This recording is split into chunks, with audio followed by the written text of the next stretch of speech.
तो खैर आज की वीडियो की शुरुआत में हम देखते हैं मैनेजर किम को, जो अभी अपने घुटनों के बल बैठे हुए होते हैं और किसी से माफी मांग रहे होते हैं। इतने में ही पीछे से मैनेजर किम की बेटी चिल्लाती है, डैड आप ये क्या कर रहे हो? मैंने आपको बताया ना, उसने पहले मुझे मारा था। यानी कि मैनेजर किम की बेटी की लड़ाई यहाँ पे किसी और लड़की से हुई होती है और जो वो दूसरी लड़की होती है उसकी माँ कहती है, आखिर तुम्हें ये बदतमीजी करना किसने सिखाया है? मैं चाहती हूँ कि एक कमेटी बने जिससे पता चले यहाँ स्कूल में कितना ज्यादा वायलेंस होता है। तुम्हारी बेटी ने जो कुछ भी करा है वो सब कुछ उसके रिकॉर्ड में लिखा जाएगा। इन जैसे बच्चों को तो सोसाइटी में घुसने भी नहीं देना चाहिए। हम देखते हैं यहाँ पे एक बंदा होता है जो शायद टीचर होता है, लेकिन किसी भी एंगल से ये टीचर नहीं लग रहा होता। अभी बेचारे मैनेजर किम चुपचाप से जमीन में बैठे हुए होते हैं शर्मिंदा होके। तभी ये टीचर सा दिखने वाला बंदा कहता है, वेल जैसा कि तुम भी जानते हो ये तीसरी बार है जब मिंजी हायरी से लड़ रही है और जैसा तुम्हें पता है इस बच्ची को चोटें भी आई है और क्योंकि हम एक स्कूल है इसलिए हमें एक वकील की जरूरत पड़ेगी उस स्टूडेंट के लिए जिसके साथ अत्याचार हुआ है। देखो आपको ये बताने की जरूरत नहीं है कि मिंजी के फादर इस एरिया में काफी ज्यादा फेमस हैं। मिंजी के फादर के बारे में ये भी अफवाहें हैं कि वो अब पॉलिटिक्स में उतरने वाले हैं। तुमने जियोंग कंस्ट्रक्शन के बारे में सुना है ना? देखो ये लोग काफी ज्यादा ताकतवर हैं। इस मामले को और ज्यादा आगे बढ़ाने से तुम्हें कुछ भी नहीं मिलने वाला। मैनेजर किम अपनी मुट्ठी कसते हैं और कहते हैं, मैं माफी चाहता हूँ। मैं अकेला ही हूँ जो अपनी बेटी की देखभाल करता हूँ, इसलिए ऐसी काफी सारी चीजें हैं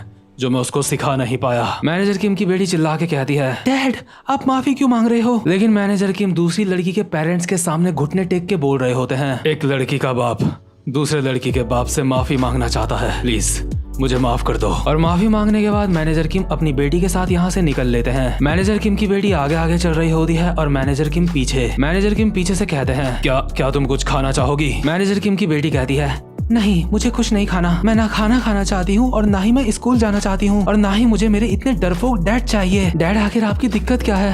आपको क्या प्रॉब्लम है? मेरे स्कूल में हर किसी के डैड या फिर पॉलिटिक्स में है या फिर वो किसी बहुत बड़ी कंपनी के चेयरमैन है। सारे स्टूडेंट्स के डैड के पास काफी ज्यादा पावर है और वही आप डैड सिर्फ एक कंपनी के मैनेजर हो। आखिर क्यों डैड?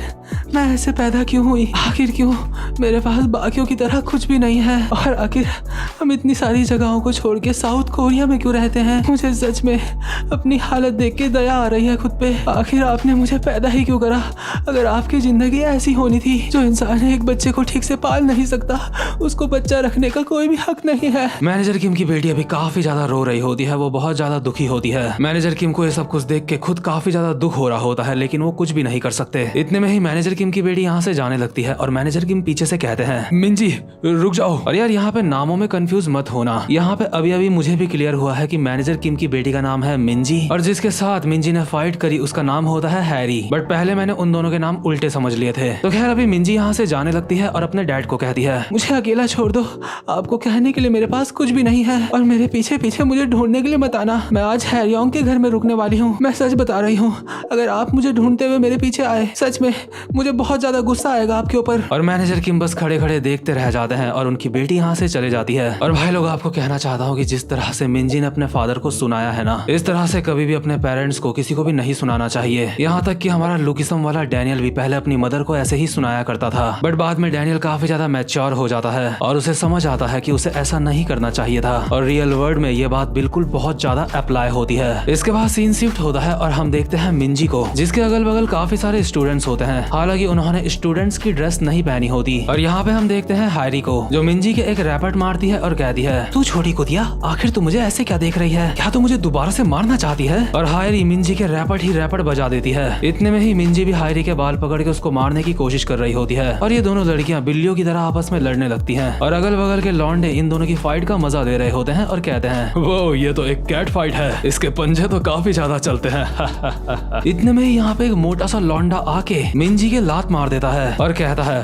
तू छोड़ी कुतिया, तुझे क्या लगा था तू एक लड़की है इसलिए मैं तुझे मारूंगा नहीं? आखिर तेरी हिम्मत कैसे हुई मेरी गर्लफ्रेंड के ऊपर हाथ उठाने की? और इस मोटे का नाम होता है मीनो शियोंग। असल में हायरी इसकी क्रश होती है, मतलब ऑफिशियली गर्लफ्रेंड और बॉयफ्रेंड नहीं होते वो दोनों। हायरी पीछे से चिल्लाते हुए कहती है, सही कहा, ये लड़की एक कचरे का ढेर है, इसकी तो कोई ज्यादा जान पहचान भी नहीं है, ना ही इसके दोस्त हैं। बेचारी मिंजी अभी हाँफ रही होती है और कहती है, तुम लोग बहुत ही गिरे हुए हो, चापलूस कहीं के। तुम सारे के सारे लोग सिर्फ यहाँ पे मुझे मारने के लिए आ रखे हो। इतने में ही मिन्हो मिंजी मिंजी के बाल पकड़ लेता है और कहता है क्या कहा तूने, और एक घुमा के रैपट मारता है मिंजी के। और इसके बाद लगातार मिंजी के रैपट ही रैपट बजाए जा रहा होता है। मतलब यार सोच रहे हो तुम एक लड़की को मार रहा है वो इस तरह से, और मैं सोच रहा हूँ अगर ये लुकिसम का ही यूनिवर्स है तो यार काश अभी यहाँ पे डैनियल आ जाता और मिंजी को बचा लेता, बट यहाँ पे ऐसा कुछ भी नहीं होने वाला। मिन्हो मिंजी के रैपट मारे जा रहा होता है और अगल बगल के लोग आपस में बोल रहे होते हैं हे अब हमें रुक जाना चाहिए, इस तरह से तो वो मर जाएगी। इतने में ही हायरी एक पत्थर उठा के मिंजी की तरफ भागते हुए आ रही होती है और कहती है गधों मेरे सामने से हट जाओ, हे मिंजी किम तू कुतिया कहीं की, और सीधा पत्थर घुमा के मारती है मिंजी के सर पे। ये पत्थर सर पे पड़ने के बाद मिंजी टकराती है मिन्हो मोटे से और सीधा मिंजी का सर जाके लगता है एक पत्थर में और मिंजी का खून जमीन में बिखर जाता है। यहाँ पे मैटर थोड़ा सा सीरियस हो चुका होता है, इसलिए सारे लोग आपस में बोल रहे होते हैं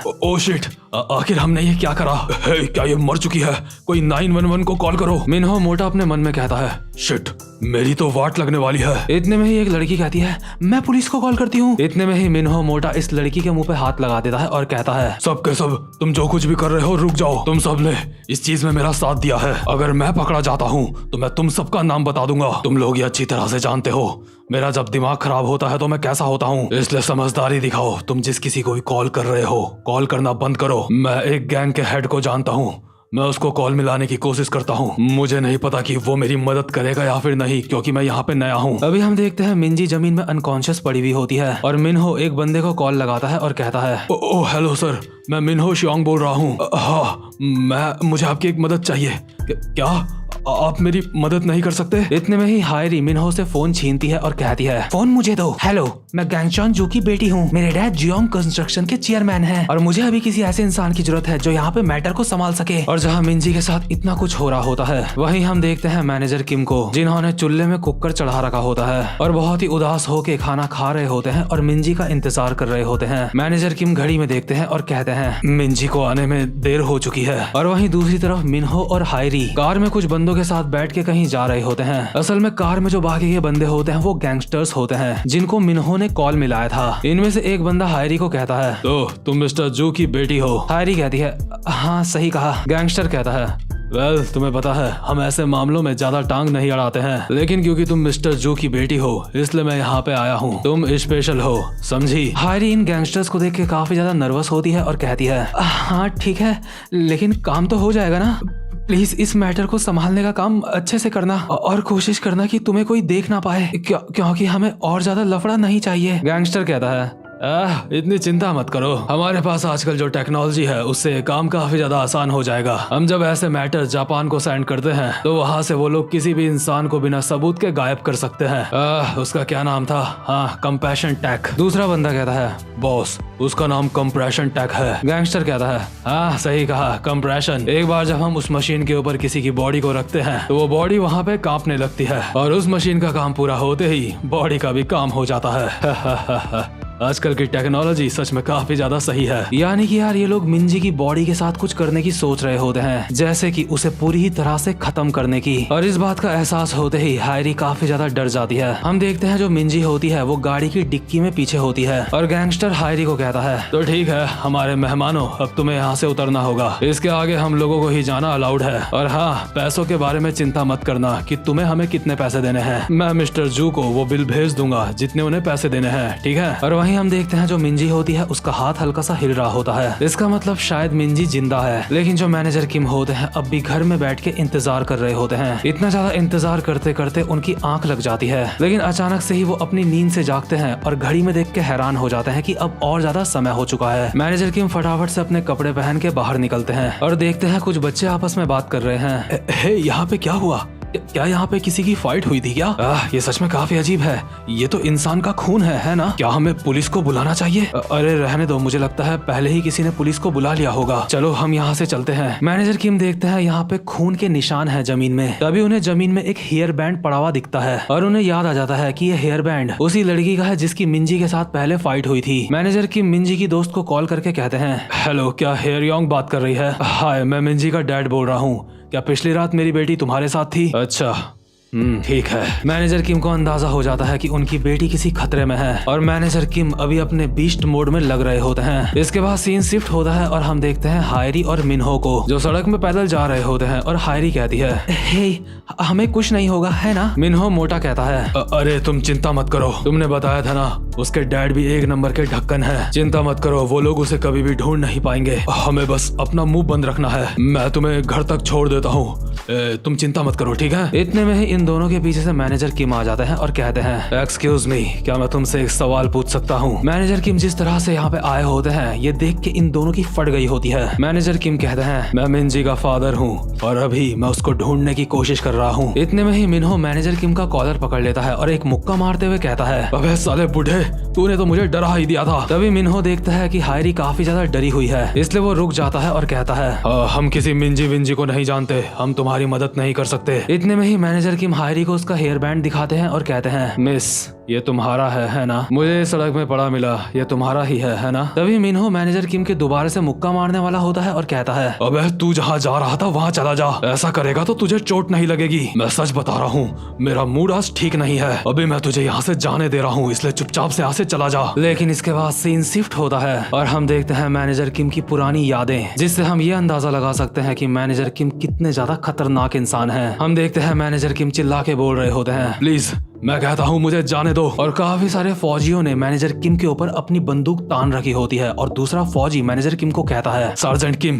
तुम जो कर रहे हो वो करना बंद करो, मैं जानता हूँ तुम क्या बोलने की कोशिश कर रहे हो, लेकिन अगर तुम यही सब कुछ करते रहे तो मामला यहाँ पे काफी ज्यादा खराब हो जाएगा। हम देखते हैं मैनेजर किम ने अपने सीनियर के ऊपर बंदूक तान रखी होती है और एक दो फौजी तो पहले से ही जमीन में पड़े हुए होते हैं जिन्हें मैनेजर किम ने ही निपटाया होता है। मैनेजर किम कहते हैं, अगर तुम्हें समझ आ रहा है कि मैं क्या बोल रहा हूँ तो तुम्हें मुझे यहाँ से जाने देना चाहिए। मैनेजर किम ने अपने सीनियर की गर्दन में चाकू भी लगा रखा होता है और कनपट्टी में बंदूक। मैनेजर किम का सीनियर कहता है, शांत हो जाओ सार्जेंट, अपने हथियार नीचे रख दो, क्या तुमने ये नहीं कहा कि उस औरत के साथ तुमने बस एक ही रात बिताई थी, तो भला आखिर तुम्हें ये कैसे पता वो जो बच्चा है वो तुम्हारा ही है? दूसरा फौजी चिल्लाते हुए कहता है, सबसे पहले हम सबको शांत होना होगा। बट इतने में ही मैनेजर किम फायर कर देते हैं, बट ये फायर हवा में होता है, लेकिन मैनेजर किम का सीनियर डर के मारे अपनी पैंट गीली कर देता है। सीनियर डरते हुए कहता है, अरे इसे जाने दो, ये एक बहुत बड़ा पागल है, ये पूरी तरह से पागल है, सीरियसली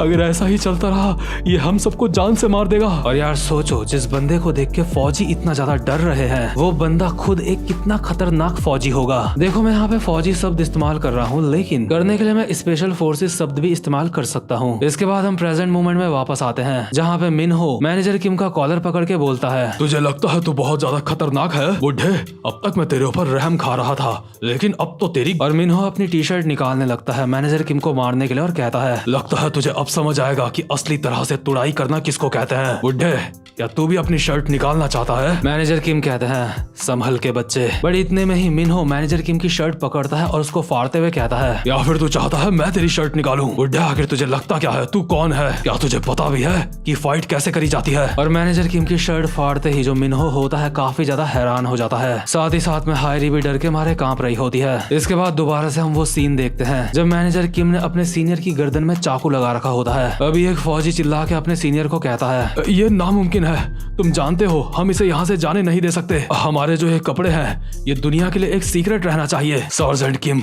उन मिशंस के बारे में सोचो जो आपने हमारे साथ करे हैं। तुमने नॉर्थ कोरिया में 17 घुसपैठ के मिशनों को अंजाम दिया है, 5 double agent mission south Korea में, 2 बार जेल तोड़ी है और कोरियन सुप्रीम लीडर को जान से मारने वाला मिशन। पूरे नॉर्थ कोरिया में तुम मोस्ट वांटेड हो, तुम्हारे सर के ऊपर काफी सारे पैसों का इनाम है, यहाँ तक कि चाइना और रशिया में तुम्हारे लिए स्पेशल टीम तैयार करी गई है तुम्हें पकड़ने के लिए। सर, क्या हम ये सोच सकते हैं कि अगर हमने इसे जाने दिया तो ये बाहर कोई भी हंगामा नहीं करेगा? नहीं, ऐसा नहीं हो सकता, ये बाहर नहीं जाना चाहिए। मैनेजर किम के होने से ही हम दूसरे देशों से समझौता कर पाते हैं। और यार अब आप समझ सकते हो कि मैनेजर किम कितने ज्यादा खतरनाक हैं। मैनेजर किम का इंटरनेशनल लेवल पे नाम चलता है, पूरी दुनिया में खौफ है मैनेजर किम का, और इसीलिए ये लोग मैनेजर किम को यहाँ से जाने देना नहीं चाहते, क्योंकि मैनेजर किम इतने ज्यादा खतरनाक इंसान है कि वो बाहर कुछ भी कर सकते हैं। लेकिन यार यहाँ पे देखने वाली बात ये भी है, जब एक इंसान के ऊपर बाप होने की जिम्मेदारी आ जाती है ना, तो वो काफी ज्यादा शरीफ हो जाता है। बट साथ ही साथ में जब उसके बच्चों का सवाल होता है तो तो वो किसी को भी फाड़ के रख सकता है। इसके बाद हम देखते हैं जैसे ही मिनहो मैनेजर किम की शर्ट फाड़ता है तो हम देखते हैं मैनेजर किम के शरीर पे इतने सारे कट्स के निशान होते हैं और काफी सारे ऐसे निशान भी होते हैं जैसे गोलियां पड़ी होंगी। मिनहो तो मैनेजर किम की बॉडी को देख के ही डर जाता है। मिनहो को हैरान होने का भी मौका नहीं मिलता।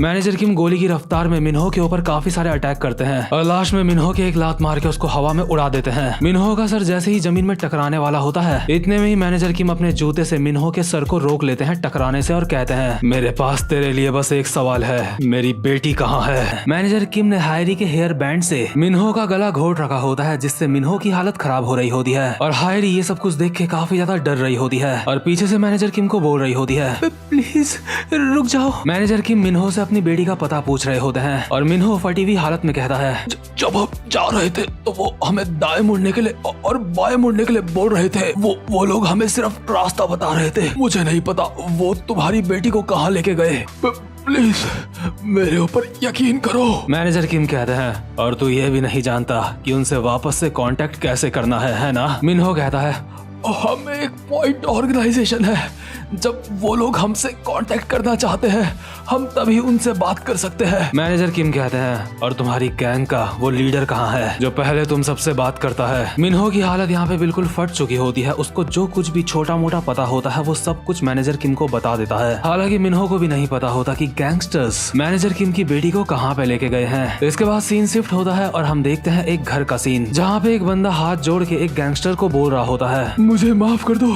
प्लीज प्लीज बस मुझे एक बार माफ कर दो। और इस बंदे के सामने जो गैंगस्टर होता है इसका नाम होता है मिनचाल ओ, जो कि केके गैंग का हेड होता है। और इसी गैंग के जो और ज्यादा बड़े लोग होते हैं वो ही मैनेजर किम की बेटी को लेके जा रहे होते हैं कहीं और, ताकि वो मैनेजर किम की बेटी की बॉडी को डिस्पोज कर सके। अभी मिनचाल अपने सामने वाले बंदे के बाल पकड़ता है और कहता है, अबे ओए हरामजादे, क्या तू मेरे साथ मजाक कर रहा है? तूने कॉन्ट्रैक्ट साइन करा था, क्यों तूने करा था ना? तुझे लगता है तूने जो कॉन्ट्रैक्ट साइन करा था वो कोई मजाक था? तुझे पता भी है कॉन्ट्रैक्ट में क्या क्या बातें लिखी हुई थी? उस कॉन्ट्रैक्ट में लिखा था अगर तुम सही समय पे लोन नहीं चुका पाओगे तो तुम्हें इसकी कीमत चुकानी पड़ेगी, और मैंने तुझे पहले ही कहा था इसकी कीमत तेरी बेटी को चुकानी पड़ेगी। और ये जो आदमी यहाँ पे होता है इस आदमी की बेटी को भी इन गैंगस्टर्स ने यहाँ पे पकड़ रखा होता है, जो कि बार बार अपने डैड को देख के बोले जा रही होती है, डैड डैड प्लीज कुछ करो। लेकिन इस लड़की के डैड के अभी इतने ज्यादा रैपट पड़ रहे होते हैं कि ये डैड इन रैपट से डेड हो सकता है। मैनचॉल इस आदमी के रैपट ही रैपट बजाते हुए कहता है, क्या साले तू मुझे बोल रहा है तेरी बेटी बस एक स्टूडेंट है? हाँ हरामजादे, मुझे इस बात से कोई भी फर्क नहीं पड़ता कि तेरी बेटी एक स्टूडेंट है या फिर नहीं है, क्योंकि हम उसके शरीर के ऑर्गन्स निकाल के बेच देंगे और इससे कोई फर्क नहीं पड़ता कि वो एक लड़की है या फिर स्टूडेंट है, बाहर में जाए। साले हरामजादे, अगर तुझे लगता है कि हम उसके साथ गलत कर रहे हैं तो उसकी जगह हम तेरे ऑर्गन्स बेच देते हैं, लेकिन तू ऐसा भी नहीं चाहता ना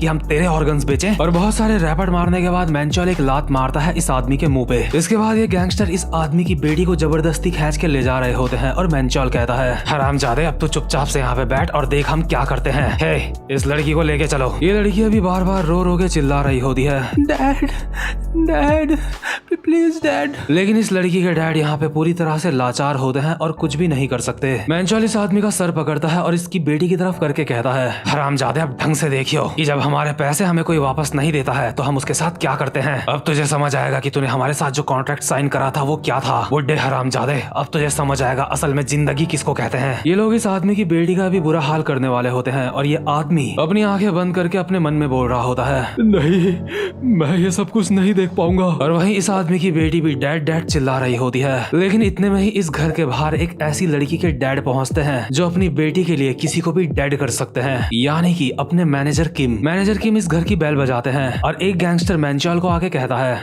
बड़े भाई लगता है यहाँ पे कोई आ रखा है। मैनचॉल कहता है, यहाँ पे कौन आया है? क्या तूने कोई डिलीवरी मंगाई थी? दूसरा बंदा कहता है, हाँ मैंने कुछ समय पहले मैक्रोनीज तो मंगवाई थी, लेकिन मुझे नहीं लगता कि ये डिलीवरी बॉय होगा। मैनचॉल कहता है, आखिर डिलीवरी बॉय के अलावा और किसको पता होगा कि हम लोग यहाँ पे हैं? ठीक है, हम दरवाजा नहीं खोलेंगे। अगर जो बंदा बाहर है वो एक डिलीवरी बॉय नहीं है तो उसको वहाँ से वापस भेज दे। अगर कोई गड़बड़ होती है तो दरवाजे को अंदर से लॉक कर दे। दूसरा बंदा अपनी मुंडी हाँ पे घुमाता है और कहता है, हाँ ठीक है, और दरवाजे को लॉक करने के लिए चला जाता है। और जैसे ही वो इस दरवाजे को लॉक करता है इतने में ही उसको याद आता है कि जो दूसरा वाला दरवाजा है उसको तो उसने पहले लॉक करा ही नहीं, इसीलिए ये बंदा दूसरे वाले दरवाजे की तरफ जाता है भागते हुए उसको लॉक करने के लिए। लेकिन जैसे ये बंदा उस दरवाजे को लॉक करने के लिए वहाँ पे पहुँचता है तो ये देखता है यहाँ पहले ही कोई अंदर घुस चुका है। ये बंदा अपने सामने खड़े इंसान को देख के कहता है, हे आखिर तुम कौन हो?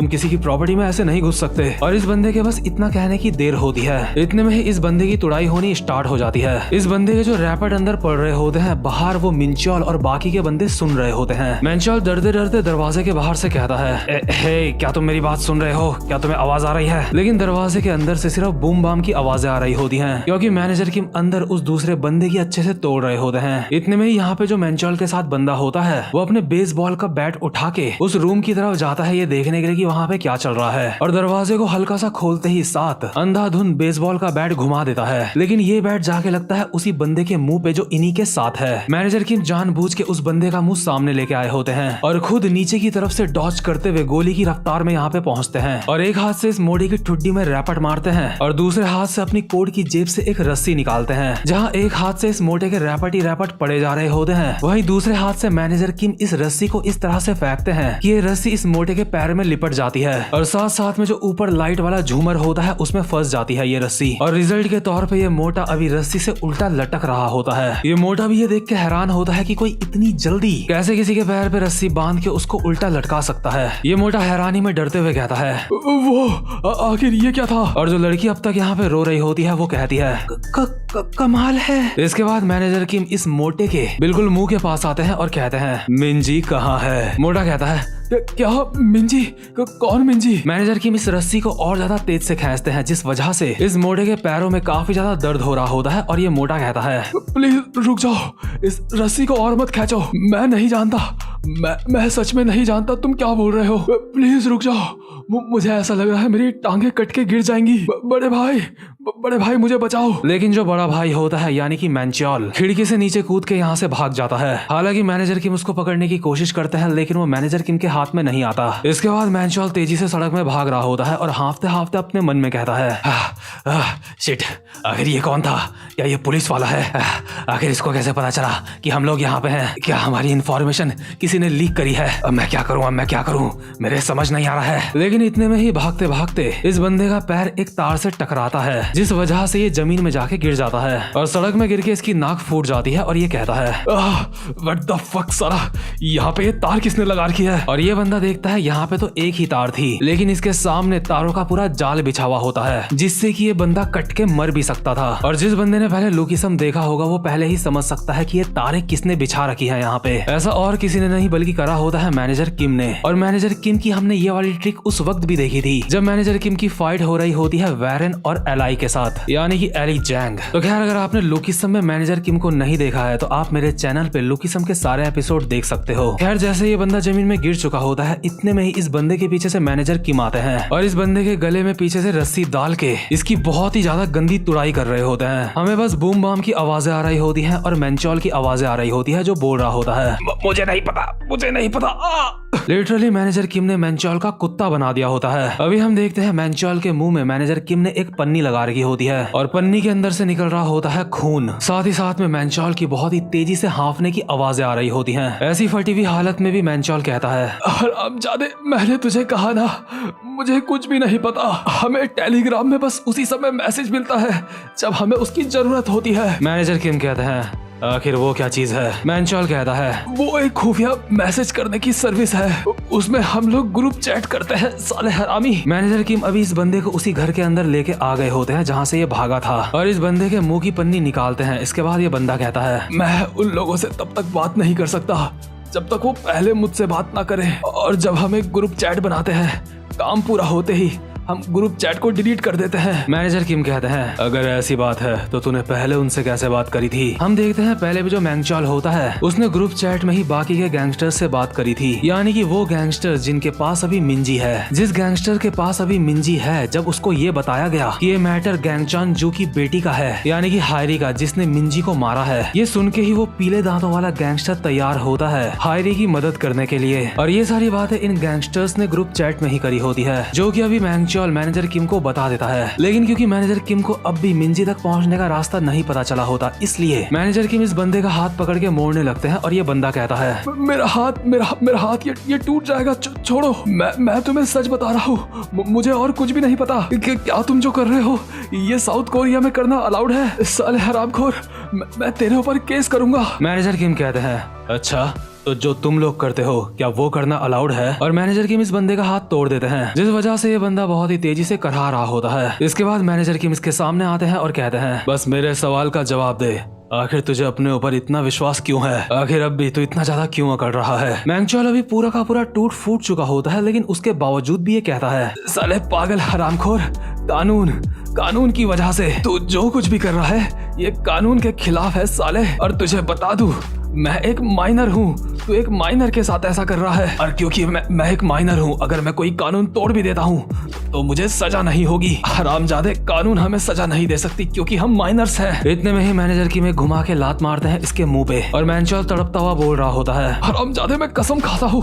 तुझे इसकी कीमत चुकानी पड़ेगी। लेकिन मैनेजर की इसके लात मारने के बाद सीधा जाते हैं अपने सूटकेस के पास और उसके अंदर के फालतू के कागज बाहर फेंकते हैं, जिसके बाद हमें नजर आता है कि इस सूटकेस के अंदर असल में गन है। मैनेजर किम चुटकी से पहले ही इस गन को यहाँ पे जोड़ देते हैं आपस में और इस गन के आगे साइलेंसर लगा के इसके अंदर मैगजीन फिट करते हुए बोल रहे होते हैं, अगर कोई अपने माँ बाप खो देता है तो हम उसको अनाथ बोलते हैं, अगर कोई औरत अपने पति को खो देती है तो हम उसको विधवा बोलते हैं, लेकिन वो माँ बाप जो अपनी बच्ची को खो देते हैं उनके लिए कोई भी शब्द नहीं है। ऐसा इसलिए क्योंकि ये बहुत ज्यादा दुखदायक होता है। जो पेरेंट्स अपने बच्चों को खो देते हैं उनके पास खोने के लिए और कुछ भी नहीं बचता। तो तू क्या बोल रहा था? तू एक माइनर है और तेरा कोई भी कुछ नहीं बिगाड़ सकता। मैंगचोल की अभी लिटरली फटके 4 हो चुकी होती है अपने सामने गन देख के और मैनेजर किम इस गन को लगा देते हैं मैंगचोल की टांगों के बीच में, यानी कि मैंगचोल के अंडों में, और उसका एक अंडा फोड़ने के लिए तैयार होते हैं। मैनेजर किम कहते हैं, अगर तू एक ऐसा माइनर है जिसका कानून कुछ भी नहीं बिगाड़ सकता तो मैं ऐसा एक मिडिल एज का इंसान हूँ जो कानून को नहीं मानता। और अभी मैंगचोल की सच में काफी ज्यादा फटके 4 हो चुकी होती है। इससे पहले तक तो मैंगचोल फिर भी अपने अंदर बहुत ज्यादा कॉन्फिडेंट था क्योंकि वो एक माइनर है, लेकिन माइनर होने का क्या फायदा जब सामने वाला तुम्हें ऑन द स्पॉट ही ठोक दे। इसीलिए मैंगचोल अपने मन में बोल रहा होता है,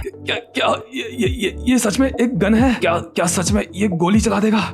नहीं। मैंगचोल रोते रोते कहता है, सच बताऊं तो मैं एक माइनर नहीं हूँ। मैंगचोल अब भी अपने मन में सोच रहा होता है कि नहीं, ये गोली नहीं चलाएगा क्योंकि अगर इसने गोली चला दी तो ये असली का क्रिमिनल बन जाएगा। बट मैनेजर किम गोली चला देते हैं और यहाँ पे जितने भी लोग होते हैं सबकी फटके 4 हो जाती है और मैंगचोल की टांगों के बीच से खून निकल रहा होता है। लेकिन मैनेजर किम ने इसके अंडे नहीं फोड़े होते बल्कि थाइस में गोली मारी होती है और इसीलिए मैंगचोल अभी मरा नहीं होता और कहता है, तो तुमने सच में गोली चला दी? क्या तुम पागल हो?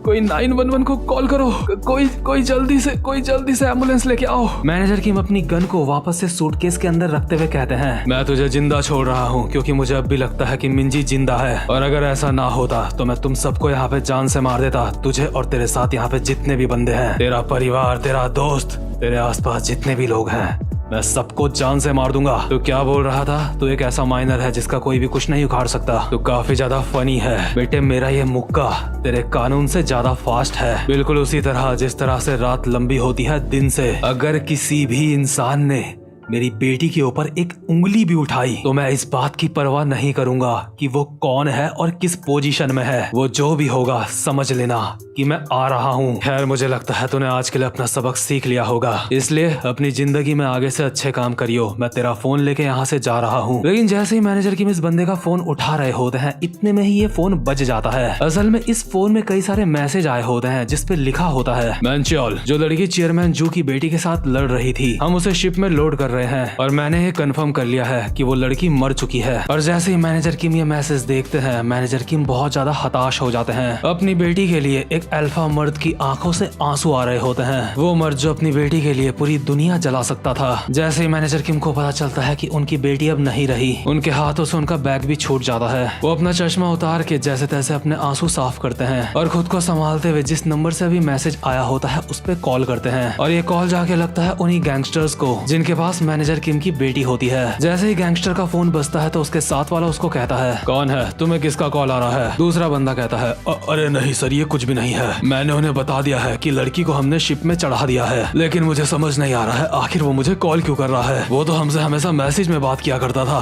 क्या कोई दिक्कत होगी? दूसरा बंदा कहता है, रुक जा, उसका जवाब मत दियो, क्योंकि जिसका तुझे कॉल आ रहा है वो पुलिस है। सबसे पहले जो चैट ग्रुप है उसको डिलीट मार दे और कुछ समय के लिए हमारी गैंग से हमें जो भी कॉल या फिर मैसेज आए उनका जवाब मत दियो, और हो सके तो अपना ये फोन ही फेंक दे। दूसरा बंदा कहता है हाँ जी सर। और जो गैंगस्टर लोग होते हैं वो पूरी तरह से चैट ग्रुप को डिलीट कर देते हैं। मैनेजर किम की आंखों से अब भी आंसू रुक नहीं रहे होते। उसके बावजूद भी वो मैंगचोल को कहते हैं, ओए अब यहाँ पे दिखा रहा है कि चैट ग्रुप अब नहीं रहा, क्या मुझे समझाना चाहेगा आखिर यहाँ पे क्या चल रहा है? दोबारा से उनसे कनेक्ट कर मुझे। मैंगचोल कहता है ऐसा करना मुमकिन नहीं है, क्योंकि चैट ग्रुप को उन लोगों ने डिलीट करा है। वो लोग फॉरेन सर्वर का इस्तेमाल करते हैं, जिस वजह से। इतने में ही मैनेजर किम्स की गर्दन पकड़ते हैं और कहते हैं बकवास करना बंद कर और उनको कॉल कर। मैंगचोल बोल रहा होता है सच में मैं नहीं जानता कि उनको कैसे कांटेक्ट करूं। इतने में ही मैनेजर किम के पीछे से वही आदमी आता है जो यहाँ पे पहले से मौजूद था, और मैनेजर किम के पीछे से उनके एक चाकू मार देता है। ये आदमी वही होता है जिसकी बेटी को इन गैंगस्टर्स ने किडनैप कर रखा होता है। मैंगचोल ये सब कुछ देख के कहता है बहुत अच्छे,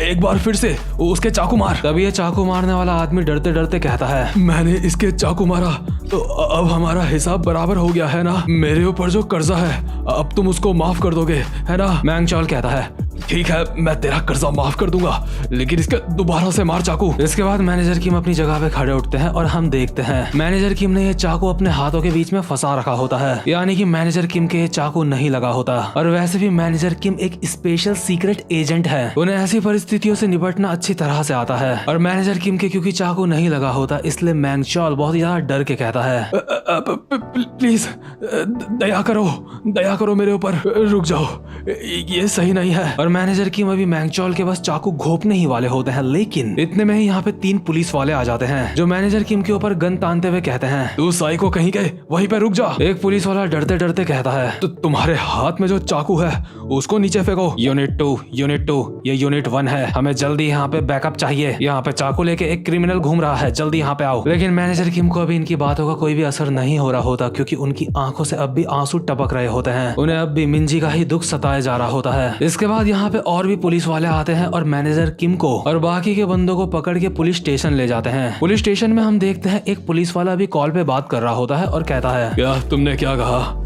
ठीक है अभी मेरे पास वक्त नहीं है, मैं तुमसे बाद में बात करूंगा। अभी हम देखते हैं यहाँ पे वो 2 गैंगस्टर भी होते हैं जिन्हें मैनेजर किम ने मारा था। इनमें से एक बंदा पुलिस वालों को बताते हुए बोल रहा होता है सच में मैं तुम्हें बता रहा हूँ उसके पास एक गन थी। दूसरा कहता है हाँ मैं सच बता रहा हूँ, वो इंसान काफी ज्यादा खतरनाक है। पुलिस वाला कहता है ठीक है तुम शांत हो जाओ। ये बंदे कहते हैं क्या तुम चाहते हो ऐसी सिचुएशन में हम शांत हो जाएं? पुलिस वाले आपस में कहते हैं डिटेक्टिव ली क्या अभी तक सस्पेक्ट ने कुछ बताया है? नहीं अब तक उसने कुछ भी नहीं बताया है। ये जो सस्पेक्ट है क्या इसका बैकग्राउंड चेक अब तक नहीं हुआ है? नहीं सर, हमें इसका मोबाइल फोन मिला है लेकिन उसमें भी कुछ खास नहीं है। ठीक है इसके फिंगरप्रिंट्स जो तुमने लिए थे वो मेरे पास लेके आओ। इस जैसे कुछ लोग होते हैं जिन्हें सही तरीके के इलाज की जरूरत होती है। इन जैसे अपराधियों को ये नहीं पता कि टेक्नोलॉजी कितनी ज्यादा एडवांस हो चुकी है, ये चाहे कितना भी छुपा ले हम इनके बारे में पता लगा सकते हैं। और मैनेजर किम चुपचाप से भी एक जगह पे बैठे हुए होते हैं और उनके हाथों में हथकड़ी होती है। और जैसे ही पुलिस वाले मैनेजर किम के फिंगरप्रिंट को चेक करते हैं तो ये पुलिस वाले ये देख के हैरान हो जाते हैं कि इस फिंगरप्रिंट से जो प्रोफाइल इनके सामने आई है वो ब्लॉक है। जो प्रोफाइल इनके सामने आई होती है वहाँ पे ना मैनेजर किम का नाम होता है, ना एज होती है, ना नेशनलिटी होती है, यानी कि मैनेजर किम कहाँ रहते हैं और क्या काम करते हैं। पुलिस वालों को तो ये भी पता नहीं होता कि यहाँ पे ये चल क्या रहा है, ऐसा भी कुछ होता है। बट यार मैनेजर किम एक इंटरनेशनल लेवल के बंदे हैं जिनके पीछे ना जाने ऐसे कितने लोग पड़े हैं जो पूरी दुनिया को कंट्रोल करने का दम रखते हैं। और क्योंकि मैनेजर किम एक स्पेशल एजेंट है इसलिए वो इस पूरी दुनिया के लिए एक भूत है। उनकी कोई पहचान, कोई अता पता कुछ भी नहीं है। पुलिस वाला ये सब कुछ देख के कहता है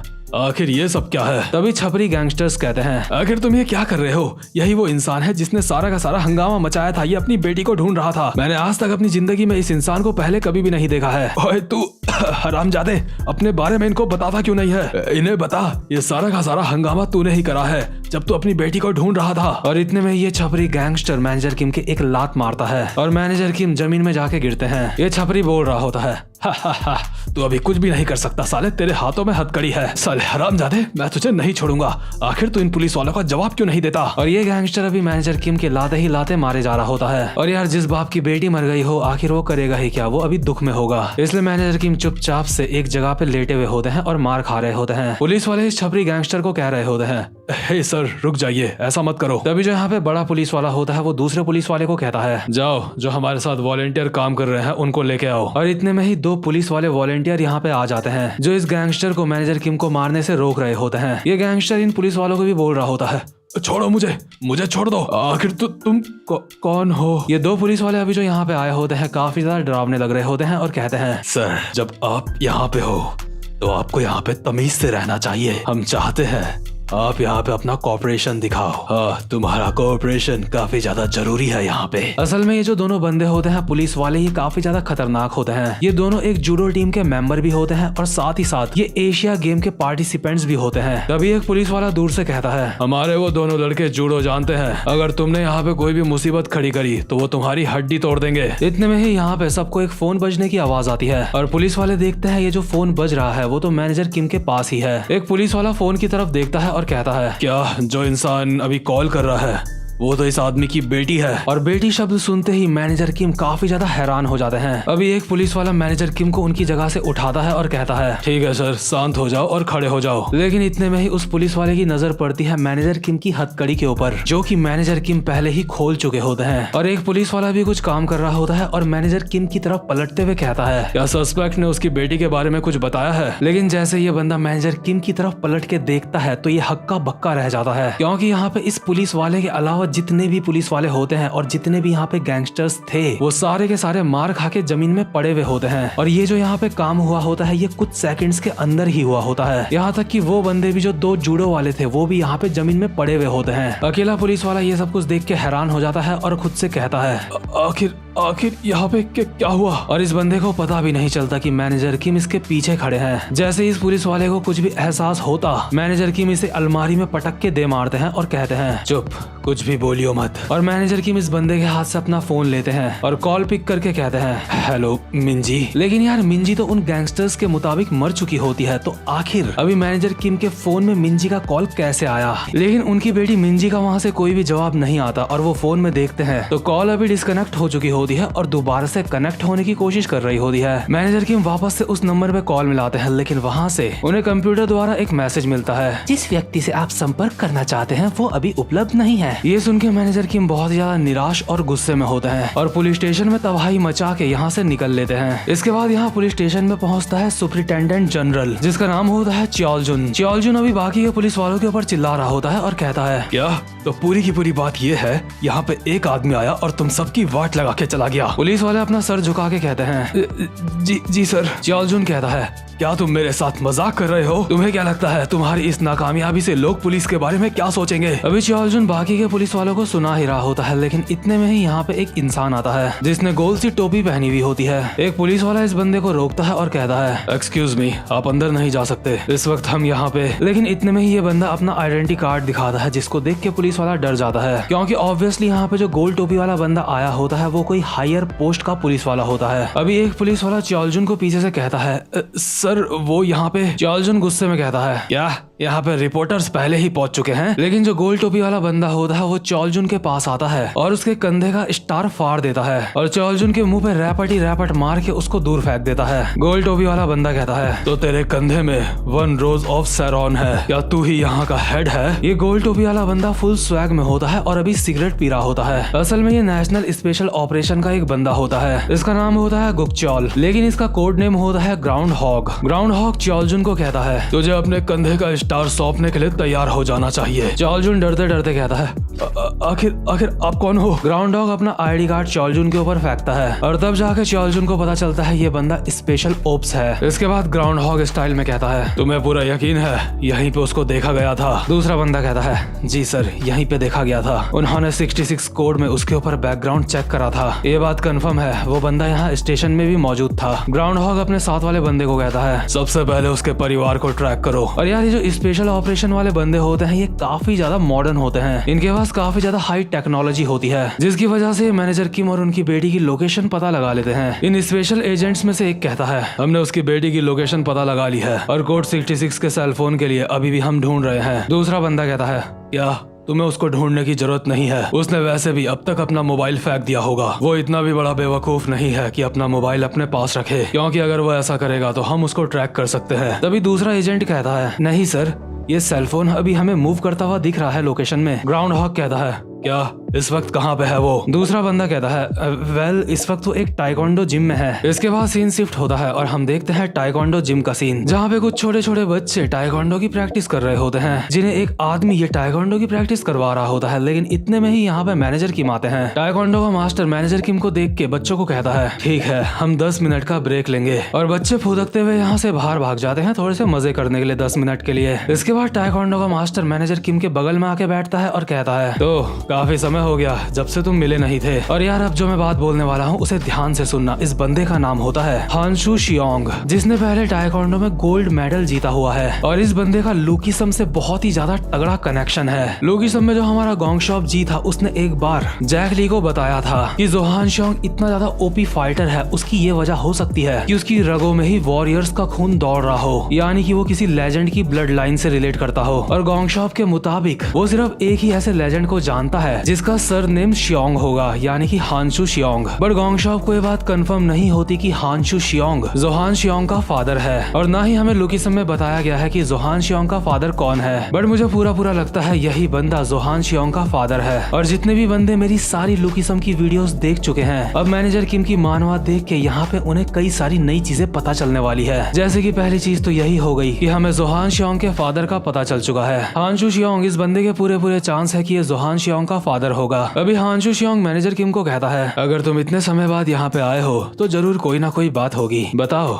आखिर क्या दिक्कत है? मैनेजर किम कहते हैं, मेरी बेटी मर चुकी है। हानशु ये सुन के काफी ज्यादा हैरान हो जाता है। इसके बाद मैनेजर किम कहते हैं, वेल मैं पूरी तरह से श्योर नहीं हूँ, लेकिन मुझे एक फोन कॉल आया था, लेकिन किसी वजह से मैं टाइम में वो कॉल नहीं उठा पाया। मैं अभी भी दोबारा से उस कॉल का इंतजार कर रहा हूँ। मुझे पता है मुझे ये फोन अभी फेंक देना चाहिए, लेकिन मैं ऐसा नहीं कर सकता क्योंकि इसमें मेरी बेटी का दोबारा से कॉल आ सकता है। अगर इस वक्त मैं मुसीबत में होगी तो वो मुझे जरूर कॉल करने की कोशिश करेगी। हानशु कहता है, क्या इसका मतलब ये है कि? मैनेजर किम कहते हैं, हाँ मेरा पीछा किया जा रहा है। और वहीं जो नेशनल स्पेशल ऑपरेशन के बंदे होते हैं वो यहाँ टाइकोंडो जिम में पहुंच चुके होते हैं। और मैनेजर किम हानशु को कहते हैं, मुझे माफ कर दो, लेकिन ऐसे समय में मुझे बस तुम्हारी ही याद आई। मुझे माफ कर दो हानशु, मेरी मदद करो। हानशु भी भावुक हो जाता है और कहता है, याद करो वो दिन जब तुमने टेहुन को बचाया था। उस दिन टेहुन लगभग मरने ही वाला था, लेकिन तुमने उसको बचा लिया। और यार टेहुन भी लुकीसम से कनेक्ट है। ये टेहुन बंदा वही है जिससे जोहान ने टाइकोंडो को कॉपी करा था। और हमें लुकीसम में टेहुन की शक्ल नहीं दिखाई गई थी, बट यहाँ पे हम टेहुन के बचपन को साफ साफ देख सकते हैं। हानशु कहता है, जो तुमने उस दिन टेहुन के लिए करा था मैं उसकी कीमत चुकाऊंगा, मैं तुम्हारी मदद करूंगा। ऐसा नहीं है कि मैं ये नहीं जानता कि एक बच्चे को खोने का दुख क्या होता है। तो ठीक है, सबसे पहले मैं इन बच्चों को घर वापस भेज देता हूँ, इसके बाद हम आराम से बैठ के बात करते हैं। अभी छोटे बच्चे भागते हुए हानशु की तरफ आ रहे होते हैं और कहते हैं, हे रुक जाओ मास्टर, हमारे पीछे एक मॉन्स्टर पड़ा है। तभी जो स्पेशल पुलिस वाला होता है वो इस बच्चे के पीछे से आता है और कहता है, क्या मैं एक मॉन्स्टर हूँ? लाओ बच्चे, मुझे अपने सारे स्पाइसी राइस केक दे दो। बच्चा हंसते हुए कह रहा होता है, नहीं मैं नहीं दूंगा। ग्राउंड हॉक कहता है, अच्छा तो फिर मॉन्स्टर तुम्हें खा जाएगा। लेकिन इतने में ही हानशु एक लात मारता है ग्राउंड हॉक के मुंह पे। बट ग्राउंड हॉक हानशु की टांग को पकड़ लेता है और कहता है, टाइकोंडो हाँ, अगर कोई तुम्हारा उल्टा पैर पकड़ लेता है तो फिर तुम्हें। लेकिन इतने में ही हानशु घूमते हुए अपने दूसरे पैर से एक लात मारता है सीधा ग्राउंड हॉक के मुंह पे, जिससे ग्राउंड हॉक दूर जाके गिरता है। और इस लात की वजह से जो छोटे बच्चे के राइस केक्स होते हैं वो हवा में गिरने लगते हैं। लेकिन हानशु हवा ही हवा में एक एक पीस को कप के अंदर डाल देता है, जो कि ये दिखाता है कि हानशु कितना खतरनाक बंदा है। और यार एक बात मैं शर्त के साथ कह सकता हूँ, जितने भी लोगों ने सिर्फ मैनेजर किम की मानवा पड़ी होगी और लुकीसम अब तक नहीं देखा होगा पूरा का पूरा, वो बंदा ये बिल्कुल भी अंदाजा नहीं लगा सकता कि हानशु कितना ज्यादा खतरनाक है। और ऐसा इसलिए क्योंकि लुकीसम वाले बंदों को अभी पता होगा कि अगर हानशु जोहान शियोंग का पिता है तो इसका साफ साफ मतलब है कि हानशु एक मॉन्स्टर है। अभी जैसे ही हानशु सारे के सारे राइस केक्स कप में वापस डालते हैं तो बच्चा ये देख के काफी ज्यादा हैरान हो जाता है और खुश हो जाता है। इसके बाद हानशु बच्चे के सर पे हाथ रखते हैं और कहते हैं, टैमिन बेटा,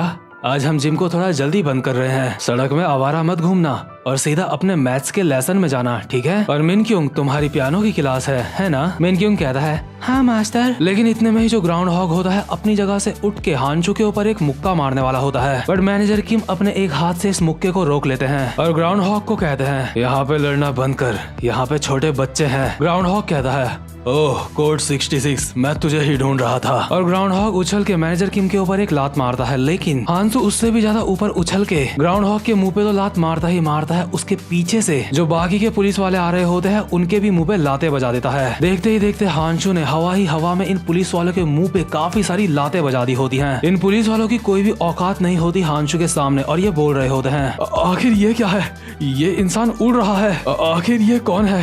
क्या ये शियोंग हांसू है? क्या यही वो हांचू शियोंग है? दूसरा बंदा कहता है क्या आखिर वो कौन है? अगला बंदा कहता है क्या तुमने हांचू शियोंग के बारे में नहीं सुना? ये टाइकोंडो के रिप्रेजेंटेटिव है हमारे देश के, ये एक लेजेंडरी एथलीट है, ये टाइकोंडो में काफी ज्यादा खतरनाक है, इतने ज्यादा खतरनाक कि नॉर्थ कोरिया ने भी इन्हें अपने साथ शामिल होने के लिए इनवाइट करा था। दूसरा बंदा कहता है अगर ऐसी बात है तो ऐसा इंसान यहाँ पे ये क्या कर रहा है? अभी हांचू शियोंग ने लगभग यहाँ पे सारे के सारे पुलिस वालों को बजा दिया होता है, बस 2-3 लोग ही होते हैं जो साइड में खड़े होते हैं, जो पिटे नहीं होते। इन्हीं में से एक बंदा कहता है हे बातें करना बंद करो और उन्हें जाके पकड़ो। वहीं हांशु और मैनेजर की मौका देख के यहाँ से अभी भागने लगते हैं और हांशु भागते भागते कहते हैं यहाँ से इस तरह से भाग के मुझे पुराने दिनों की याद आ गई। तो बताओ अब हमें सबसे पहले क्या करना चाहिए? क्या हमें वेपन्स की जरूरत है या फिर हमें कोई व्हीकल चाहिए यहाँ से जाने के लिए? क्यों ना हम पहले तुम्हारा थोड़ा सा इलाज करवा दे। मैनेजर किम भागते भागते कहते हैं नहीं बंकर। ये बंकर शब्द शायद इनकी आपस की कोई कोड लैंग्वेज होती है। और इसके अगले ही सीन में हम देखते हैं ये दोनों एक गाड़ी में बैठते हैं और यहाँ से निकल लेते हैं। और ये जो गाड़ी होती है काफी ज्यादा हाई टेक्नोलॉजी की लग रही होती है, शायद इसी का नाम है बंकर। हांशु गाड़ी चलाते हुए कहता है अभी हाईवे की करंट सिचुएशन ज्यादा अच्छी नहीं लग रही है, मैं जानता था ऐसा ही कुछ होने वाला है, इसलिए मुझे पहले ही सब कुछ क्लियर कर लेना चाहिए था। वैसे काफी समय हो गया है जब से तुम एक्शन में नहीं थे, कहीं तुम्हारे ऊपर जंग तो नहीं लग गया है? फ्रीक्वेंसी को एडजस्ट करो और बेस स्टेशन के अंदर जाओ। तुम ये सारी चीजें करना भूल तो नहीं गए ना? और अभी मैनेजर किम एक हाई टेक कंप्यूटर चला रहे होते हैं। मैनेजर किम कंप्यूटर में कुछ करते हुए कहते हैं वक्त अब बदल चुका है जब से हम ड्यूटी में नहीं हैं, मुझे लगता है फ्रीक्वेंसी ट्रैकिंग काफी नहीं होगा। हांशु कहता है अगर ऐसी बात है तो हमें बड़े एरिया का नेटवर्क इस्तेमाल करना होगा, अगर तुम स्क्रॉल डाउन करोगे तो तुम्हें इन्वेंट्री के नीचे वो दिख जाएगा। मैनेजर किम कहते हैं मुझे वो मिल चुका है। हांशु कहता है क्या इतनी जल्दी तुमने ढूंढ भी लिया? मैनेजर किम कहते हैं वो यहाँ से थोड़ा दूर है। और ये दोनों किसी फ्रीक्वेंसी का पीछा करते करते एक जगह पे आते हैं और जैसे ये दोनों गाड़ी से उतरते हैं तो हांशु हैरान होकर कहता है क्या यही वो जगह है? क्या तुम्हें पूरा यकीन है तुमसे कोई गलती नहीं हुई है? असल में ये जो जगह होती है अभी यहाँ पे मैनेजर किम और हांशु के सामने बहुत सारे जवान लौंडे खड़े होते हैं जिनको देख के ही पहली नजर में पता चल रहा होता है ये एक नंबर के बदमाश हैं। और ये जो इतने सारे लौंडे यहाँ पे खड़े होते हैं ये कोरिया के गैंगयूडो इलाके के सबसे बदनाम हाई स्कूल के स्टूडेंट होते हैं। और उस बदनाम हाई स्कूल का नाम होता है मैबुक हाई स्कूल, जहाँ पे उनके सामने बहुत सारे बदमाश लौंडे खड़े होते हैं। यानी कि जो मिंजी का मोबाइल फोन होता है वो इसी जगह में होता है, क्योंकि लोकेशन मैनेजर किम को उनकी बेटी के फोन की यही दिखा रही होती है। अभी यहाँ पे हम देखते हैं एक बंदे को जो थूकते हुए मैनेजर किम लोगों को कहता है अबे सालो बुड्ढो आखिर तुम्हें क्या चाहिए? हांशु शियोंग मैनेजर किम को कहते हैं क्या तुम्हें पूरा यकीन है तुम्हारी बेटी इधर ही है? और अभी जो मैनेजर किम लोगों के सामने बंदा होता है वो KAA गैंग का वाइस हेड होता है जिसका नाम ईजिन शिम होता है। और ये बंदा काफी ज्यादा हट्टा कट्टा होता है। ईजिन कहता है आखिर तुम यहाँ पे टाइकोंडो की यूनिफॉर्म पहन के क्या कर रहे हो? क्या यहाँ पे कोई फैंसी ड्रेस कॉम्पिटिशन चल रहा है? यहाँ से दफा हो जाओ।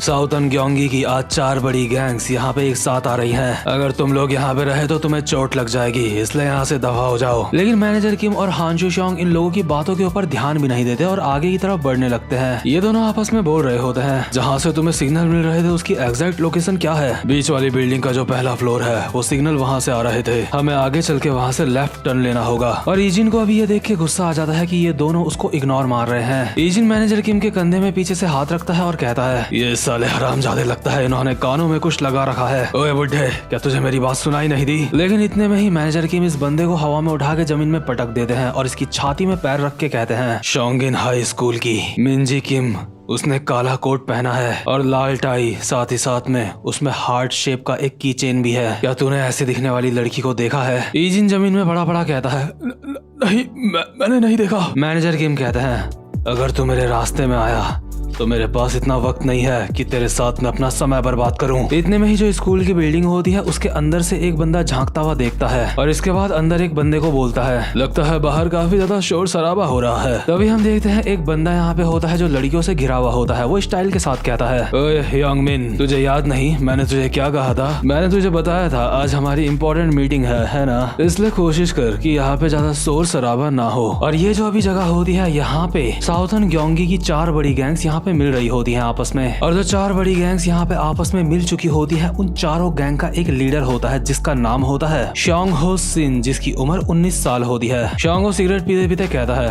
अगर तुझे इतनी ही बड़ी है कि बाहर में क्या हो रहा है तो जाके बाहर से एक और लड़की पकड़ के ले आ। और वहीं इसके बाद हम देखते हैं बाहर का सीन जहाँ पे मैनेजर किम ने बाहर जितने भी लड़के होते हैं उनका मार मार के कुत्ता बना रखा होता है। अभी ये लौंडे मैनेजर किम के पास उछल उछल के उनको मारने के लिए आ रहे होते हैं और उछल उछल के ही वापस से गिर भी रहे होते हैं। ये सारे बंदे चिल्लाते हुए आपस में बोल रहे होते हैं, आखिर ये सब क्या है? हमारे बंदे हवा में उड़ रहे हैं, हम लोग काफी ज्यादा हैं, चलो इन्हें पकड़ लेते हैं। हाँ तुम सही बोल रहे हो, लेकिन हम इन्हें पकड़ नहीं पा रहे हैं। मैनेजर किम अभी अपने एक एक मुक्के से यहाँ पे 4 लौंडों को हवा में उड़ा रहे होते हैं, जो कि इन लौंडों के लिए काफी ज्यादा खतरनाक बात होती है क्योंकि उन्होंने ऐसा कुछ पहले नहीं देखा था। तभी हम देखते हैं यहाँ पे एक दूसरे स्कूल का बंदा बैठा हुआ होता है जो कहता है, वो टेशन हाई स्कूल के बच्चे कुछ ज्यादा ही हल्ला मचा रहे हैं। दूसरा बंदा कहता है, क्या मैं उन्हें जाके चुप कराऊं? पहला वाला कहता है, नहीं ठीक है सब। और ये वाले जो लड़के होते हैं ये होते हैं आशन टेक्निकल स्कूल के बंदे और इनकी गैंग का नाम होता है ओडी गैंग। ओडी गैंग का एक बंदा कहता है, जब तक मीटिंग खत्म नहीं हो जाती बॉस ने हमें शांत रहने के लिए कहा है, जैसा बॉस ने हमें कहा है हमें वैसा करना चाहिए। तभी इनके पीछे से हानशु श्योंग आते हैं और कहते हैं, हे लड़कों, मैं एक लड़की को ढूंढ रहा हूँ जिसका नाम मिंजी किम है, क्या ऐसा हो सकता है कि तुम उस लड़की को जानते हो? इतने में ही हानशु के पीछे से एक बंदा आता है हानशु को मारने के लिए, लेकिन हानशु की बॉडी इस तरह की होती है कि वो खतरे को डिटेक्ट कर लेती है और हानशु बिना देखे ही पीछे एक लात घुमाता है और वो लात उस बंदे के मुंह पे जाके लगती है। इसके बाद हानशु एक स्माइल के साथ कहता है, अरे मैं सोच रहा था कि यहाँ पे तुमसे फाइट नहीं करूंगा, तुम लोगों ने मुझे मेरे बेटे की याद दिला दी, वो भी अभी अपने जवानी के दौर से गुजर रहा है। और भाई लोग, बेटे से याद आया, मेरी पिछली वाली वीडियो में आप में से काफी सारे लोग बोल रहे थे कि हानशु श्योंग का बेटा जोहान श्योंग नहीं है, तो देखो वो बात तो बिल्कुल सच है, लेकिन मेरा बस इतना कहना है कि हानशु श्योंग से जोहान श्योंग का कोई तगड़ा कनेक्शन है। अभी तक वो कनेक्शन रिवील नहीं हुआ है, लेकिन कुछ ना कुछ तो कनेक्शन है, क्योंकि लुकीसम में जोहान का टेहुन श्योंग के साथ भी एक रिलेशन दिखाया गया था। जोहान ने हानशु श्योंग के बेटे का ही टाइकोंडो कॉपी करा था। तो खैर, अभी यहाँ पे जो एशियन टेक्निकल स्कूल के बंदे होते हैं हानशु श्योंग को देख के काफी ज्यादा गुस्सा हो जाते हैं। अभी इनमें से एक बंदा चाकू निकालता हुआ आगे बढ़ता है हानशु श्योंग की तरफ और कहता है, तू साले। और जैसे ये बंदा हानशु श्योंग के चाकू मारता है, हानशु इस अटैक को डॉज कर लेता है। इसके बाद ये बंदा दोबारा से हानशु श्योंग के ऊपर हमला करता है इस चाकू से, लेकिन हानशु हवा में उछल जाता है और कहता है, वो चाकू अगर तू इसे इस तरह से पकड़ेगा तो तेरे हाथ में चोट लग सकती है। और आशन टेक्निकल स्कूल के बच्चे अपने मन में बोल रहे होते हैं, वो अभी हवा में है, ये बंदा काफी ज्यादा हल्का है। लेकिन इतने में ही यहाँ पे एक और बंदा आ जाता है अपने हाथ में कुल्हाड़ी लेके, और ये आशन टेक्निकल स्कूल का वाइस हेड होता है। इसका नाम होता है योंजुन जी। ये बंदा अभी स्कूल में होने के बावजूद भी 3 दिन पहले ही जेल से छूटा होता है, क्योंकि इसके काम ही ऐसे होते हैं, ये किसी के भी कुल्हाड़ी मार देता है और किसी को जान से मार देता है। ये बंदा कुल्हाड़ी लेके यहाँ पे आता है और हानशु को देख के कहता है, आजा साले, वैसे भी मेरे पास खोने के लिए यहाँ पे कुछ भी नहीं है बुड्ढे, अब मैं तुझे अपनी कुल्हाड़ी का स्वाद चखाऊंगा। इससे पहले कि ये बंदा हानशु के कुल्हाड़ी मारता, इसको पता भी नहीं चलता कि हानशु इसके मुंह पे लातों की बारिश कर देता है और 2-3 सेकंड के अंदर ही हानशु इसके मुंह पे लाते बजा बजा के इसको अनकॉन्शियस कर देता है और कहता है, लड़ाई में कुल्हाड़ी का इस्तेमाल करना ये कुछ ज्यादा ही है। ओए बच्चों, यहाँ की जो सेंट्रल बिल्डिंग है मैं उसके फर्स्ट फ्लोर में जाना चाहता हूँ। अभी बाकी के जो 2 लड़के होते हैं वो हानशु को देख के काफी ज्यादा डर जाते हैं और कहते हैं, जी सर, क्या सेंट्रल बिल्डिंग? वही दूसरी तरफ हम देखते हैं जो मैनेजर किम होते हैं सेंट्रल बिल्डिंग में पहुंच चुके होते हैं और अब उन्हें फर्स्ट फ्लोर के मेन ऑफिस में जाना होता है। मैनेजर किम ने अभी एक लड़के का सर पकड़ रखा होता है और उसको घसीटते हुए ला रहे होते हैं, और जैसे ही वो इस बिल्डिंग के अंदर एंटर करते हैं यहाँ पे 2 लड़के खड़े होते हैं, जिनमें से एक कहता है, ओए क्या तू मेन ऑफिस में जाने की कोशिश कर रहा है? अगर तूने वहां जाने की कोशिश करी तो तू मारा जा सकता है। मैनेजर किम सीरियस होकर कहते हैं, आगे से हट जाओ। ये दोनों लड़के आपस में बोल रहे होते हैं, आखिर ये हरामखोर है कौन? क्या ये किसी स्टूडेंट का पेरेंट है क्या?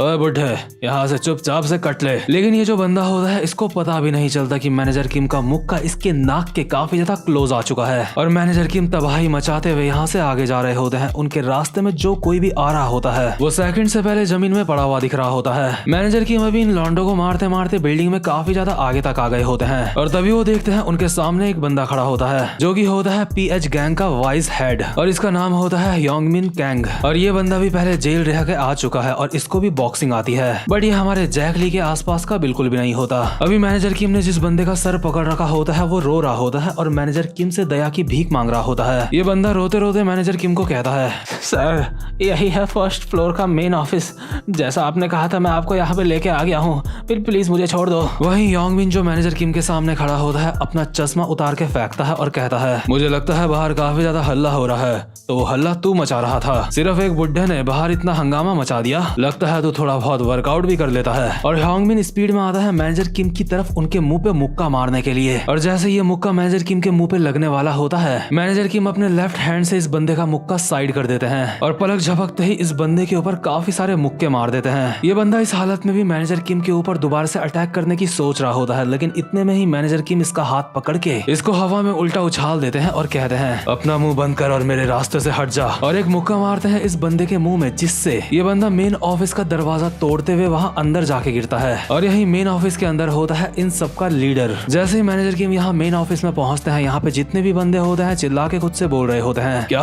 आखिर साला ये कौन है, क्या ये पुलिस है, ओए आखिर तू कौन है, क्या ये तो एक बुड्ढा है, क्या ये कोई टीचर है, अरे उसे जान से मार दो, बस दरवाजे को बंद कर दो, ये बुड्ढा यहाँ से भागना नहीं चाहिए। हालांकि दरवाजा मैनेजर किम तोड़ चुके होते हैं, लेकिन फिर भी इन्हें इस बात की चिंता होती है कि कहीं मैनेजर किम यहाँ से भाग न जाए, क्योंकि अब ये लोग मैनेजर किम की काफी अच्छे से तोड़ने का प्लान बना रहे होते हैं। इतने में ही मैनेजर किम की नजर पड़ती है इन सबके लीडर के ऊपर, जिसकी जेब में अभी मिंजी का मोबाइल होता है। और ये देख के अभी मैनेजर किम के इमोशंस फूट रहे होते हैं, क्योंकि मिंजी का मोबाइल देख के उन्हें अपनी बेटी मिंजी की और ज्यादा चिंता होने लगती है। तभी एक मोटा मैनेजर किम के ऊपर एक थप्पड़ मारता है, लेकिन मैनेजर किम इस बंदे के अटैक को डॉज भी नहीं करते और उसका हाथ मैनेजर किम तक पहुंचने से पहले ही उस बंदे को जमीन में पटक के दे मारते हैं। ये चीज देख के यहाँ पे जितने भी लोग होते हैं काफी ज्यादा हैरान होते हैं, और इनमें से दो बंदे कहते हैं, ये क्या था, जल्दी से उसे पकड़ लो। लेकिन इससे पहले कि ये दोनों बंदे मैनेजर किम को पकड़ते, इन दोनों को पता भी नहीं चलता कि कब इन दोनों के मैनेजर किम ने शॉटें मारी हैं, और ये दोनों अभी हवा में लहराते हुए काफी ज्यादा दूर जाके गिरते हैं। और ये सब देख के जो इनका लीडर होता है अंदर ही अंदर थोड़ा सा हैरान हो रहा होता है। इतने में ही जो इनका लीडर होता है उनके सामने मैनेजर किम आ जाते हैं और कहते हैं, तेरी जेब में जो सेल फोन है तुझे वो कहाँ से मिला। ये बंदा जेब से मोबाइल निकालते हुए कहता है, क्या ये फोन ये मुझे कहाँ से मिला था। अभी हम देखते हैं ये जो फोन होता है इसके बाहर पे मिंजी का वॉलपेपर भी लगा होता है। ये बंदा इस वॉलपेपर को देख के कहता है, अब मैं इस लड़की की शक्ल देख रहा हूँ तो मुझे ऐसा लग रहा है शायद मैं इसको जानता हूँ या फिर नहीं जानता। अरे हाँ मुझे याद आया, लगता है ये वही पिछली रात वाली लड़की है। आए हाय अरे भाई साहब सच में ये काफी ज्यादा सेक्सी थी, क्या ये माल तेरी बेटी है। ये बंदा भी मैनेजर किम के सामने उनकी बेटी के बारे में ऐसी बातें कर रहा होता है, वो बेटी जिसके लिए मैनेजर किम इतने ज्यादा परेशान है। इस बंदे की हरकतें देख के मैनेजर किम का सच में अभी दिमाग खराब हो जाता है, और मैनेजर किम की शक्ल देख के सच में ऐसा लग रहा होता है जैसे वो अपने UI मोड में आ चुके हैं। और आज की वीडियो की शुरुआत में हमें देखने के लिए मिलता है डायरेक्ट इस बंदे का सूजा हुआ चेहरा, जिसका मैनेजर किम ने मार मार के बुरा हाल करा होता है। मैनेजर किम अभी इस बंदे का सर पकड़ के एंगल बनाते हैं और इसके मुंह पे घुमा के एक और मुक्का मारते हैं, और इसके बाद लगातार 4-5 मुक्के और बजाते हैं, और ये बंदा दूर जाके गिरता है जमीन में। इसके बाद मैनेजर किम इसकी उंगलियों में एक पेन जैसी चीज को फंसाते हैं। ये बंदा कहता है,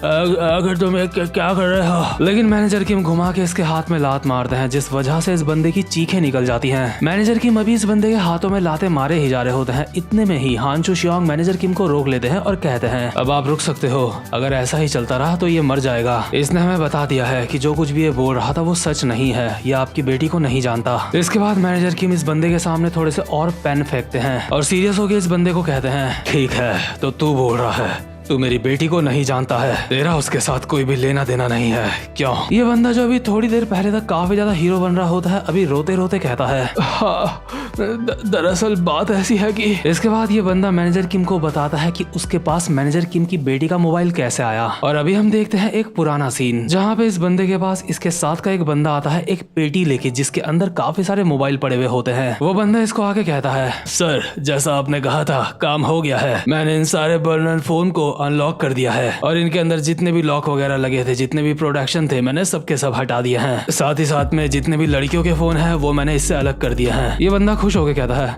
क्या ये सच में कोई सुंदर लड़की भी है क्या? उसके बाद दूसरा बंदा इस लीडर को एक फोन दिखाता है जो कि होता है मिंजी का और कहता है, हाँ इस पे नजर मारिए, ये सुंदर लग रही है। इनका ये ठरकी लीडर उस बंदे से मिंजी का फोन लेता है और कहता है, अरे वाह लाया, मुझे देखने दे। अरे भाई साहब ये लड़की तो कमाल है, लेकिन जरा देखो इसकी कॉल हिस्ट्री में तो बस इसके फादर का ही नंबर है। क्या ढक्कन लोग हैं, क्या इस लड़की को इसके बाप के अलावा और कोई फोन नहीं करता है क्या? दूसरा बंदा कहता है, हाँ तुम बिल्कुल सच बोल रहे हो। ये सच में काफी ज्यादा अजीब बात है। इतने में ये जो इन बंदों का लीडर होता है उससे गलती से मिंजी के फोन की स्क्रीन में टच हो जाता है और गलती से कॉल मिल जाता है मिंजी के फादर को, यानी कि मैनेजर किम को। और वो कॉल मिलते ही ये बंदा फटाफट से उस कॉल को कट कर देता है, यानी कि जो पुलिस स्टेशन में मैनेजर किम को मिंजी का कॉल आया था वो इसी बंदे ने मिलाया था। अभी ये बंदा सारी की सारी बातें मैनेजर किम को बता देता है। इसके बाद मैनेजर किम इस बंदे को कहते हैं, एक मिनट, अभी तूने क्या कहा? ये बंदा कहता है, वो मैंने गलती से नंबर मिला दिया था वो। मैनेजर किम कहते हैं, नहीं उससे पहले तूने क्या कहा? ये बंदा कहता है,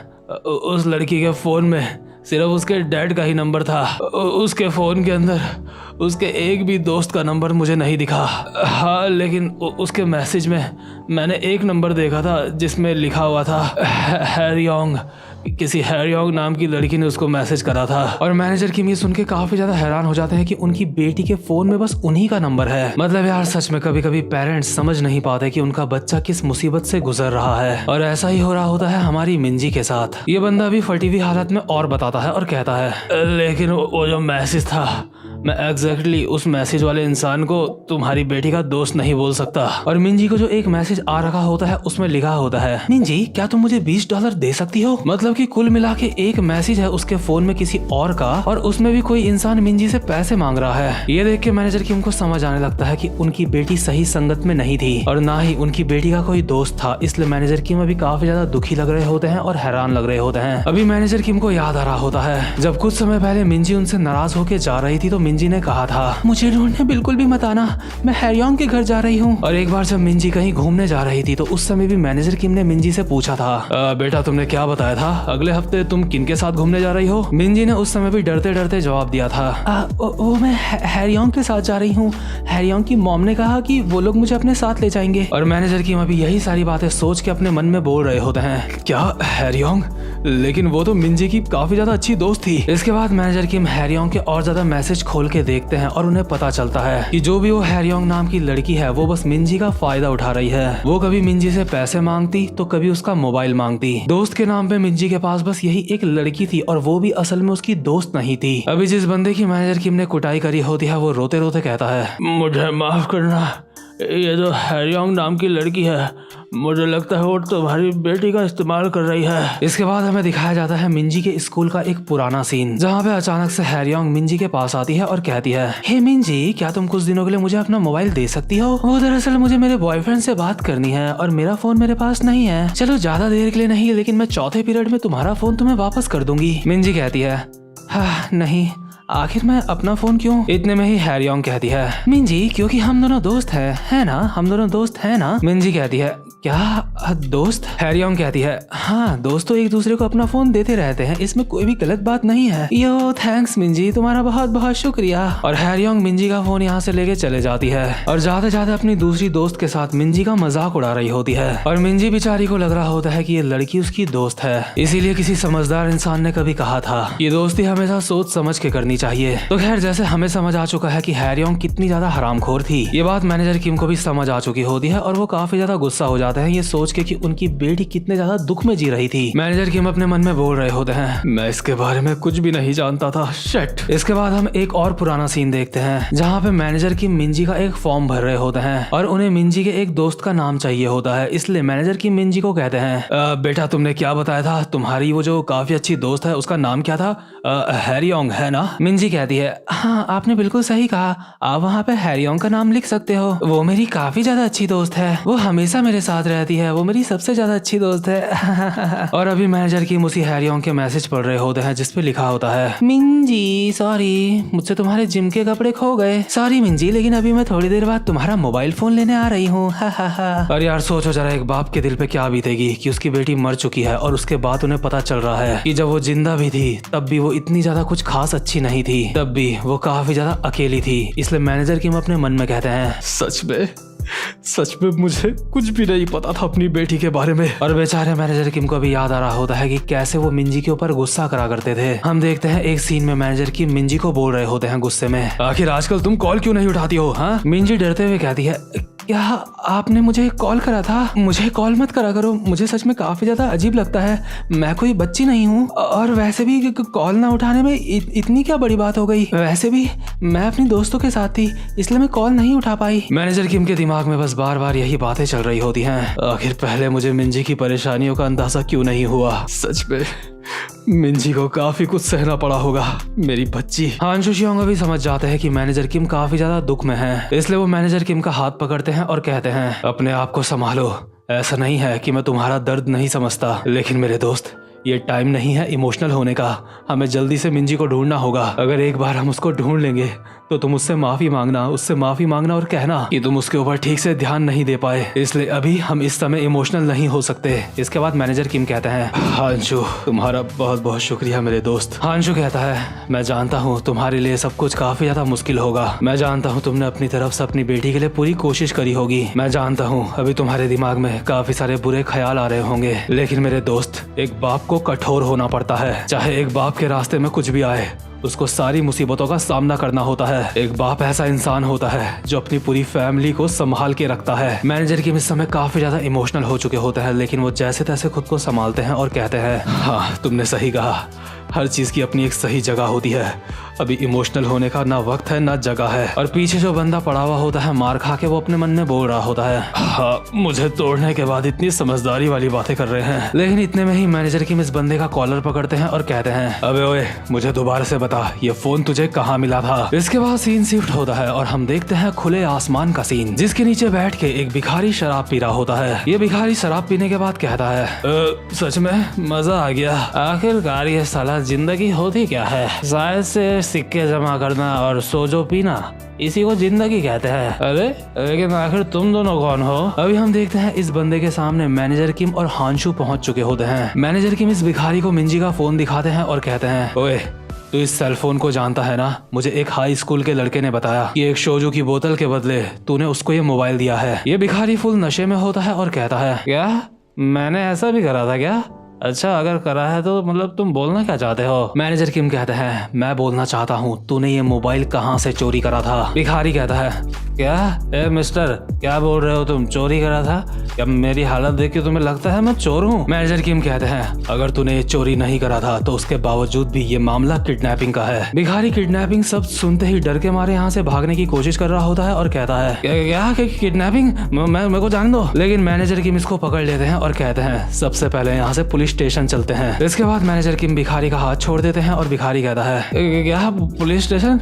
लेकिन इस बात का तो कोई भी मतलब नहीं बनता। मुझे ये मोबाइल जमीन में पड़ा हुआ नहीं मिला था और ना ही मैंने ये मोबाइल चुराया है। मैनेजर किम कहते हैं, अच्छा, ना तुझे ये मोबाइल जमीन में पड़ा हुआ मिला और ना तूने ये चुराया। अगर ऐसा है तब तो काफी ज्यादा अजीब बात है। क्या किसी इंसान ने इसको फेंका था और उसके बाद तूने इस मोबाइल को उठाया है? इसके बाद मैनेजर किम को ये भिखारी बताता है कि यहाँ पे एक कार आई थी, उसमें से एक बंदा बाहर निकला था और उसने ही यहाँ पे एक पन्नी फेंकी थी जिसके अंदर ये मोबाइल था। और ऑब्वियसली यार, जिस बंदे ने ये मोबाइल फेंका होता है वो वही लोग होते हैं जो मिंजी को किडनैप करके ले जा रहे होते हैं। साथ ही साथ में इस भिखारी ने यह भी सुना था कि वो लोग किसी शरीर की बात कर रहे थे, किसी बॉडी को ठिकाने लगाने की बात कर रहे थे। उसके बाद जब ये मोबाइल इस भिखारी के हाथ में लग जाता है तो ये भिखारी मोबाइल में बस ऐसे ही छेड़छाड़ कर रहा होता है। इतने में ही यहाँ पे मैबुक हाई स्कूल के बंदे पहुँचते हैं। ये लोग इस भिखारी को देख के कहते हैं, अबे बेघर हरामजादे, तेरे पास तो काफी ज्यादा अच्छा मोबाइल है, ला ये मोबाइल मुझे दिखा।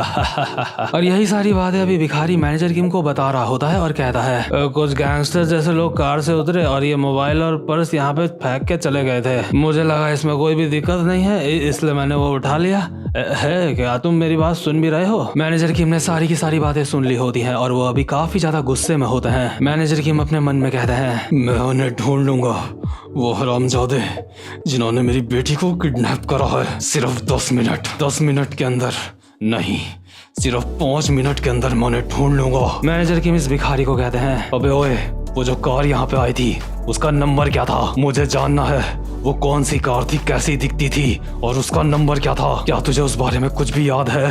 क्या तू उन लोगों को पहचानता है? और भिखारी अभी हड़बड़ाता हुआ मैनेजर किम को देख रहा होता है और इसी के साथ ये वाला चैप्टर यहीं पे खत्म हो जाता है। तो गाइस, अगर आपको भी कभी ऐसा फील हुआ हो कि आपके पेरेंट्स आपसे काफी ज्यादा प्यार करते हैं लेकिन वो जता नहीं पाते, तो कमेंट बॉक्स में लिख के जरूर बताना, मुझे पढ़ के काफी ज्यादा अच्छा लगेगा। तो खैर, आज की वीडियो यहीं पे खत्म होती है। अब मिलता हूँ मैं आपसे अपनी नेक्स्ट वीडियो में, तब तक के लिए गुड बाय।